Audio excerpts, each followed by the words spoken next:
Construction business खूपच complicated म्हणजे खूपच किचकट आहे.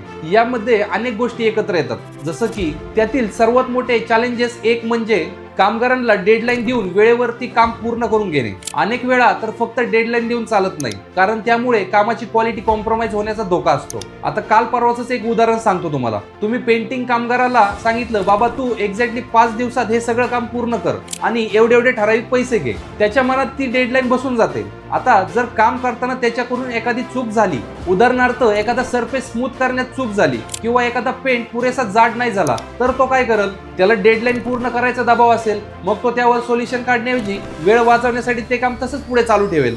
यामुळे काम ठराविक वेळेत पूर्ण होईल, पण त्याची क्वालिटी डाऊन होईल. काही महिन्यानंतरच पेंटचे पॅचेस निघतील, रंग उडू लागेल आणि त्यामुळे डबल नुकसान होईल. प्रत्येक वेळी क्वालिटी आणि प्रॉफिट या दोन गोष्टींना धरूनच व्यवसाय करावा लागतो. कारण मला असं वाटतं, चांगले बांधलेलं घर हेच कॉन्ट्रॅक्टरच्या कामाची सर्वात मोठी जाहिरात असते.